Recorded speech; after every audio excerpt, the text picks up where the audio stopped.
Good morning, everybody. Thank you so much for your patience with our little bit of technical difficulties this morning. I'm Carrie Phillips. I'm the library director, and it's my pleasure to invite you to our final First Tuesday forum of this academic year. So thank you for being here and for your attention today.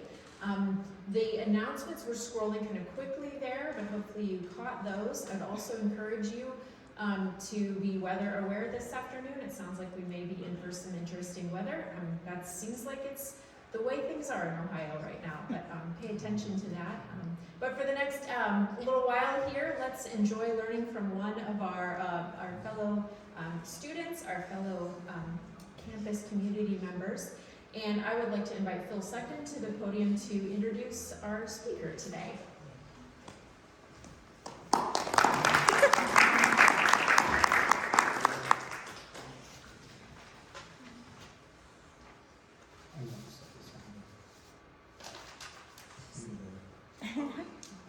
Hey, thanks everybody for showing up and supporting your fellow students, especially the honors project students. When I was somewhere around 19 or 20, last year, I read a book called Steppenwolf by Hermann Hesse. And in that book, the main character, I think his name was Harry, it's been a long time ago. And he was kind of a dark kind of fellow who only went out at night and wandered around, a little bit depressed maybe. And he was wandering down an alleyway one night, and he noticed a sign above a doorway in this alleyway. And it read, "Welcome to the theater of the absurd, price of admission your mind." And so he didn't have anything to lose, so he opened the door and went in. And from there on, the entire book was about him confronting himself, coming to terms with himself.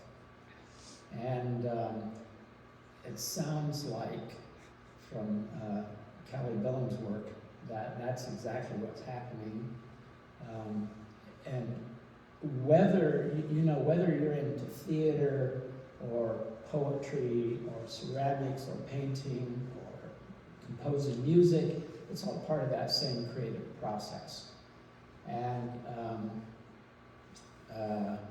Kelly is facing that head on, who am I, by using a number of different mediums, from computer graphics and photography all the way to ceramics and drawing and painting. And you'll be able to see some of her work in the back here on the table. And what's probably going to happen is one of those mediums is going to really speak to her. And that may be the one that you end up going with for years. And getting some answers to that question, that's a big question. And whether most artists know it or not, pretty much everything you create, the object and the process itself, is a self-portrait. You can't get away from it. If you look at it deep enough, it's a self-portrait. And I know this in my own work, and Kelly's discovering this in her work. And I would like to invite Kelly Bilen to the theater of the absurd.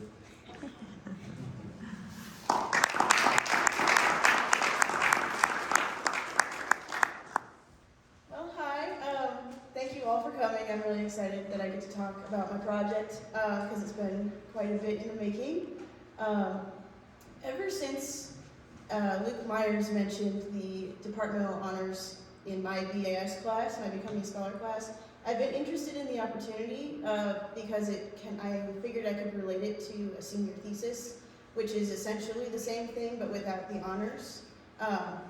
So last year in the spring, Phil helped me write my proposal for my project, and I related it to the idea of using several different mediums to each individually express their own emotion or experience, and I really wanted them to stand out on their own but also collectively send a message as well.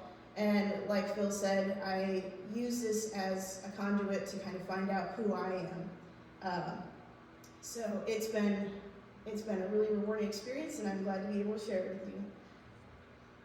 So all of these pieces are on the back table for you guys to look at any point afterward. And the ceramics was one of the first ones I came up with and completed. This was the first one I completed all the way. And partially something that really resonates with me for my ceramics especially is it challenges my perfectionism.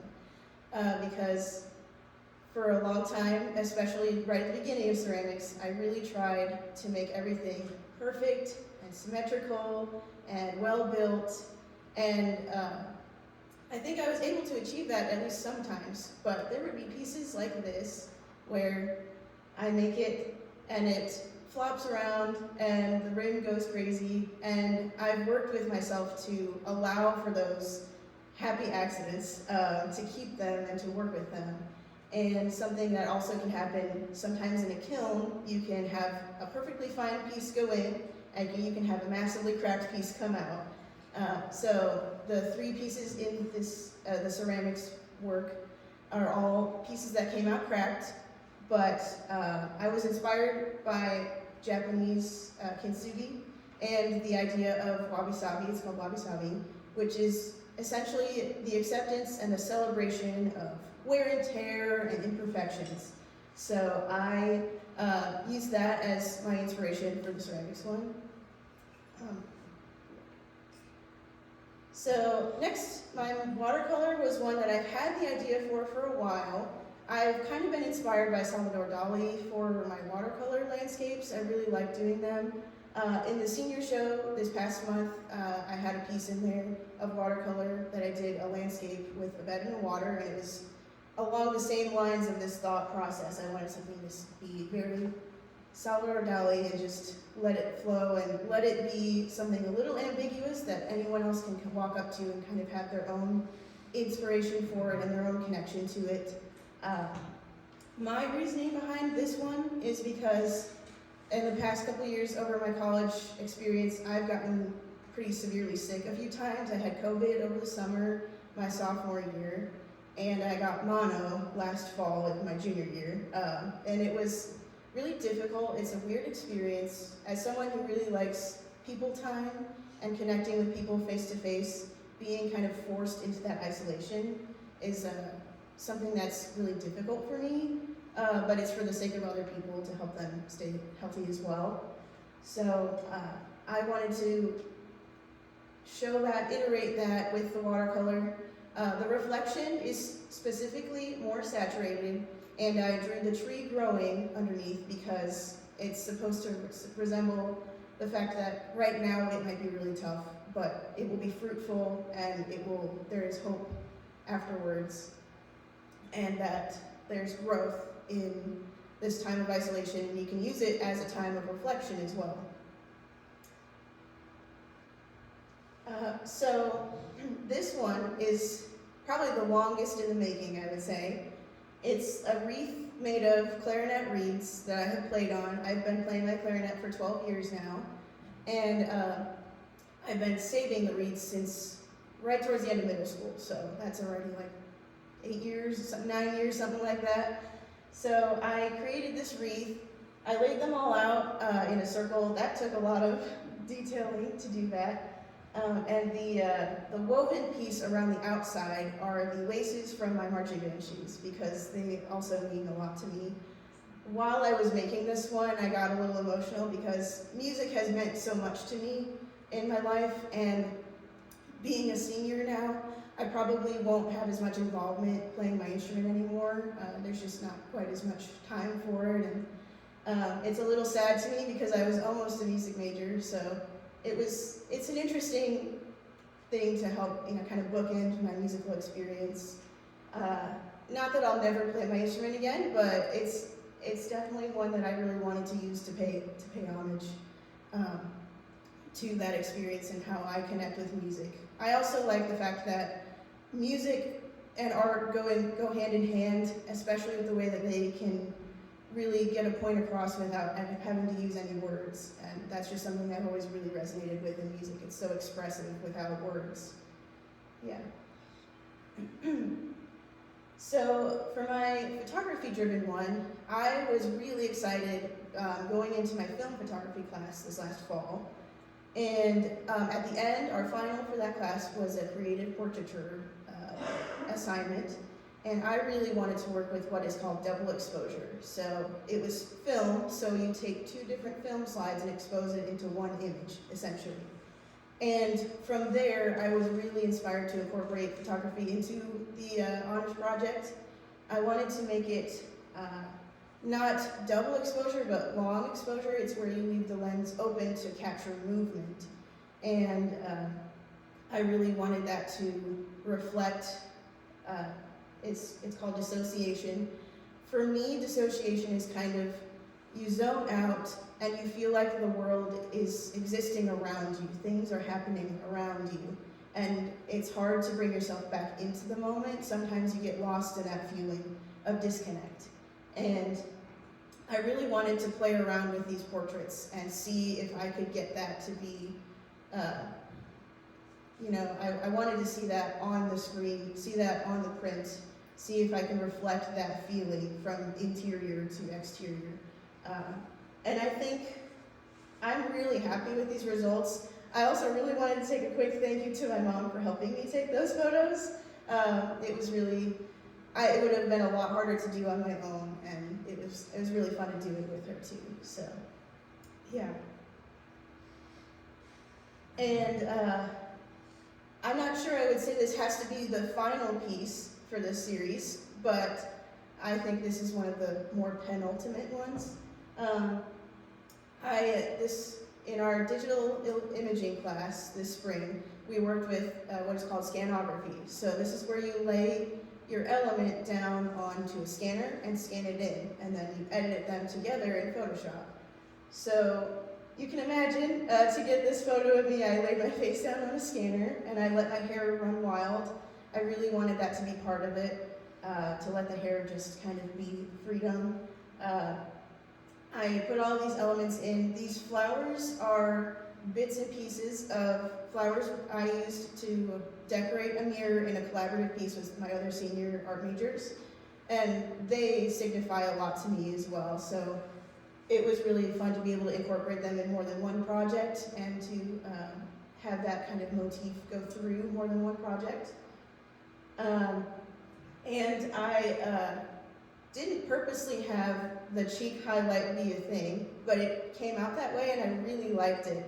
And I used that as a way to highlight the poem that I have here on the right. Let this season reaffirm that change can be beautiful. And while I was making this project, I thought it really, really resonated with what I wanted to achieve in my honors project. So I really incorporated them together. I liked being able to do that cross-medium and incorporate my classes as much as I could with that. And this is one that's just very self-accepting, but also letting go a little bit of some just stigmatisms. This past year I've worked with wearing less makeup and letting my hair be its natural wave, and I just think that is something that I've enjoyed and I would love for other people to be able to enjoy as well. And I think this piece is supposed to be kind of that breath of fresh air and that letting go of how you could, let yourself out of that box. And then for this last piece, this was my most recent one. I have had this idea since about high school. I think I was a sophomore in high school, so it's been a while that I've been wanting to execute this. I plaster cast my hands, and the whole idea was to have the hands reaching out of the mirror towards the viewer. The reasoning behind this is related to body image, and it doesn't always have to be negative, but we are taught to think a certain way about ourselves, I believe. And it's really something I really wanted to explore. Personally, I've dealt with body image. I struggle with it still every other day sometimes. It just depends. But the idea is that the hands are reaching out from the mirror towards the viewer, and the hands represent your inner self. trying to reach towards your outer self to connect how you feel and what you see. Because I think that disconnect can really come, at least for myself. Yeah, so the entire process of this one was really fun. Or this was the one that took the longest to create, this piece. Breaking the mirror was a little nerve-wracking, but it was fun. And I could not be happier with how it came out. I would love to create a few more pieces with plaster cast and mirrors as well. And I think high school me would be very, very happy with how this one has turned out. Yeah. So overall, I've just been really excited for this project, and as I progress and get certain puzzle pieces together and finish one piece here and there, I've gotten more and more excited about it. I'm really proud of how it came out, and I'm happy to be able to share it in this context and share it with you all and have it all displayed in one place. It feels good to have it completed and to go on this long journey of self-discovery and learning about, with the fact that the way my brain works is just different, I think, in some ways, but different emotions and different motifs came out on their own. I came into this with certain ideas written out, and a lot of them developed into something else, and I love that. I love when my art becomes something else, becomes something more. It becomes something more meaningful to me, and it's just, I think it makes it more rewarding, and it makes it more fun to share. I also would love to hear other people's views and interactions with the pieces as well. I know I've explained what they mean to me, but I would love for you to come with a neutral understanding and make your own understandings from each piece. Yeah, it's been a long journey, but I've been really excited, and with a lot of help along the way. I am really thankful for my parents for their help on this project, and a lot of late nights spent, a lot of dedication, but I'm just very happy with the work, very happy to share it, and just very thankful to be here today.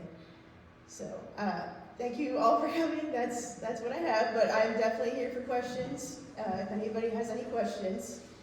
Yeah, let's do some question and answer. What we usually do is I'll bring the mic to you so we can catch your question on the recording. So yeah, let's start with you. Kelly, what is there a particular medium that you're more drawn to and you see yourself working with in the future more than another medium? Well, ceramics, yes, for sure ceramics. I really do connect with the process and how directly my hands connect to the work, especially how quickly you can interact with the piece.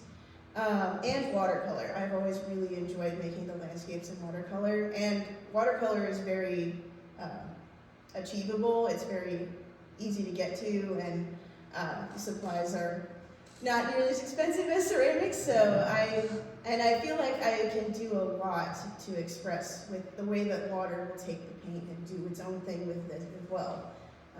So yeah, so I would say watercolor and ceramics are the two that I resonate with the most.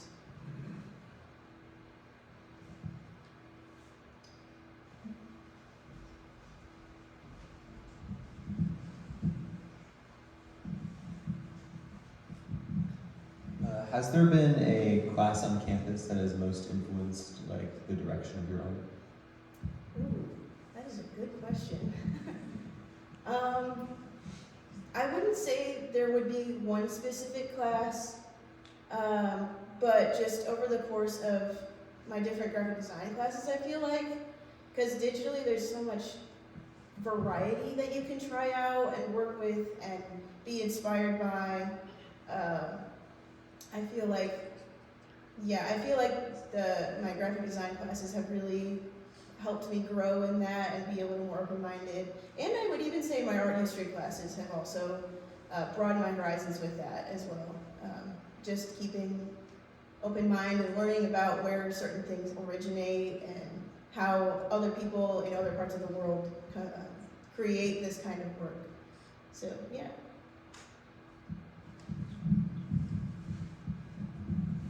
So Kelly, is there a specific teacher or person that's specifically influenced you that's drawn you towards watercolor or ceramics? Well, yeah, TR, the ceramics professor, he is really encouraging and has really helped me find a love for ceramics. When I started out, I really struggled to learn the medium. Actually, it took me quite a while to get even the basic forms, and I was really frustrated at first. But over the past couple years of working with him and sharing ideas with him, I've really enjoyed that aspect of it. And he has helped me kind of come up with ideas for going into the future of doing some ceramics, which has been really, really rewarding. And I will continue to have those kinds of talks with him even after graduation, I think. And watercolor, I mean, Phil teaches the watercolor class, and I've always enjoyed Phil's classes. They're a bit more laid back, but in a really good way. It gives us the freedom to relax and work and get a lot of work out. And I think that really works for my style. It's just sometimes taking a step back and letting the work be itself and let it speak for itself. And I would say those.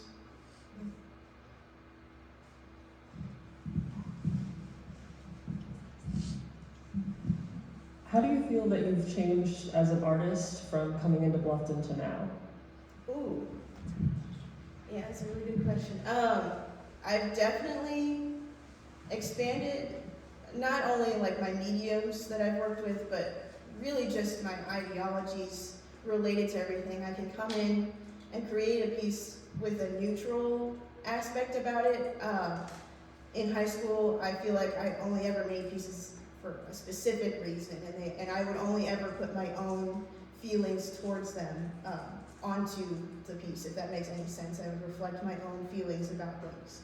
And now I've grown into being able to create something that's a lot more subtle, and it can still have meaning to me, but have an entirely different meaning to someone else.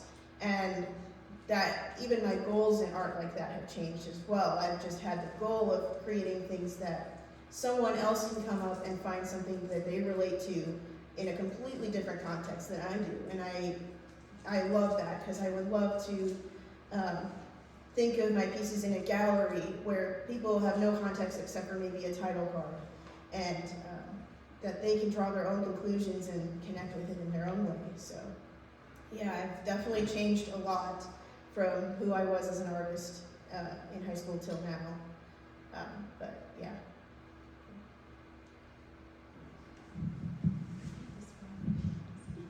So I have two questions. Oh. The first one is, which piece is your favorite that you made? I would say the mirror is my favorite, and then the reeds are a close second.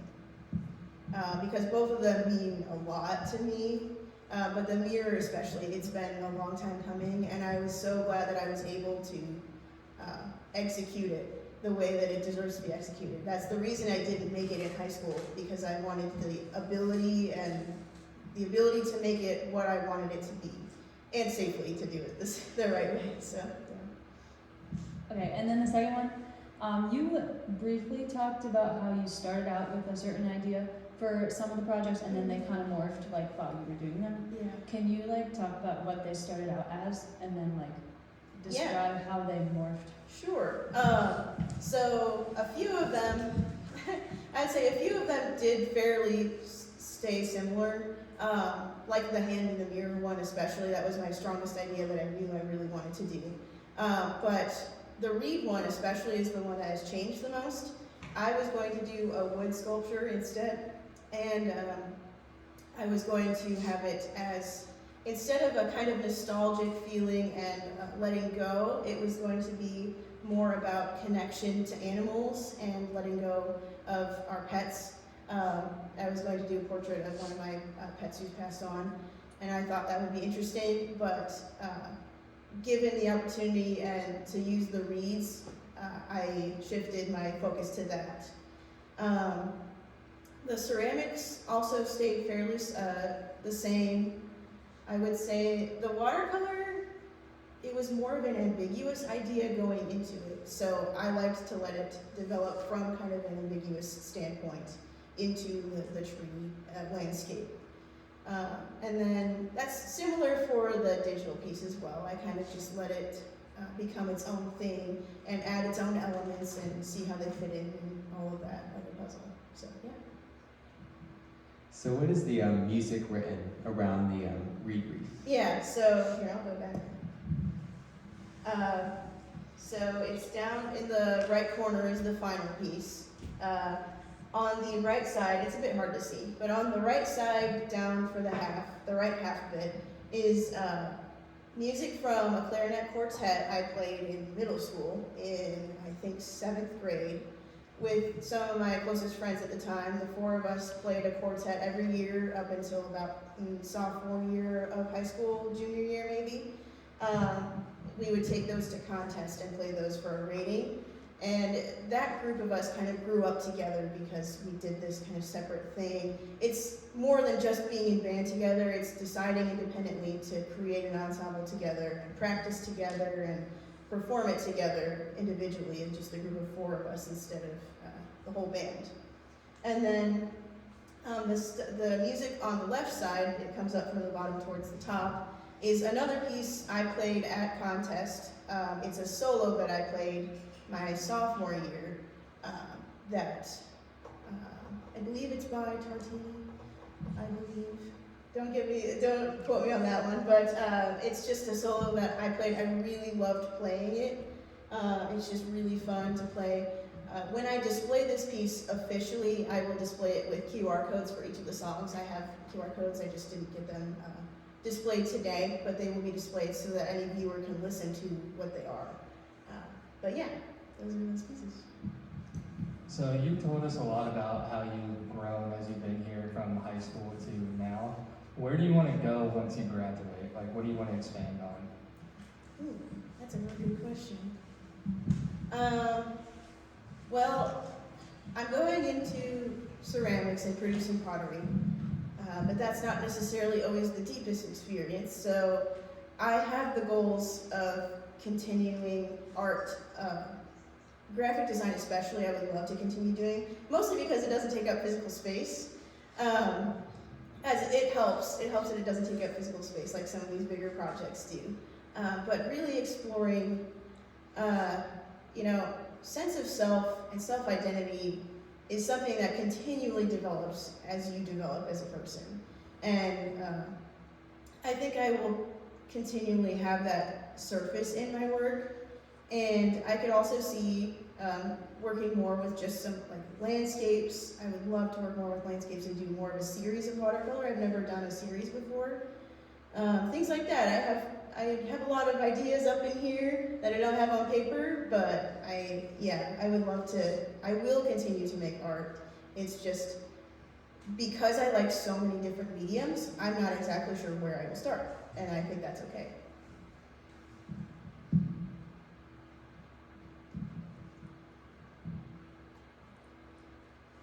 Any other questions?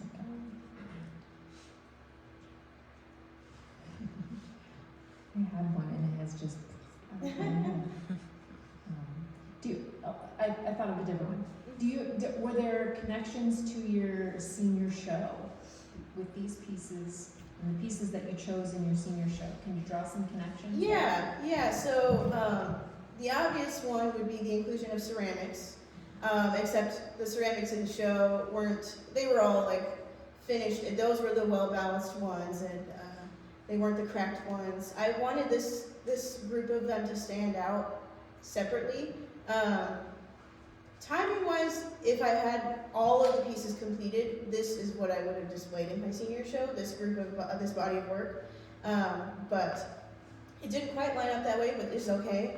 Another piece in my senior show I've talked about already a little bit is my other watercolor landscape that I've done before. That was kind of the inspiration to create another one that is in the same vein, but obviously not the same idea.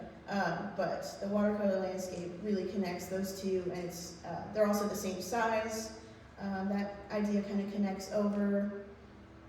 And in my senior show, I also had a self-portrait series of printmaking, and those kind of reflect, it's called Pieces of Me, and that also kind of reflects my inner sense of self and how I view myself, and that kind of connects to the mirror and to the self-portraits of the photography. So, yeah.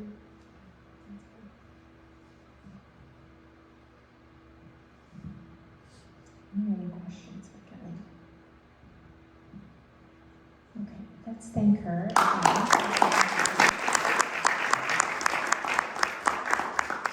And as she has said, she has brought these pieces with her today. They're at the table at the back. So I would encourage you to take a moment as you, before you leave today, to walk by and experience those in person, and catch Kelly if you have questions about them. Yeah, as you see them. I'll be around. Yeah. Yep. And thanks for your attendance and attention today. We appreciate it. Thank Have a you. great Yeah. afternoon. Thank you.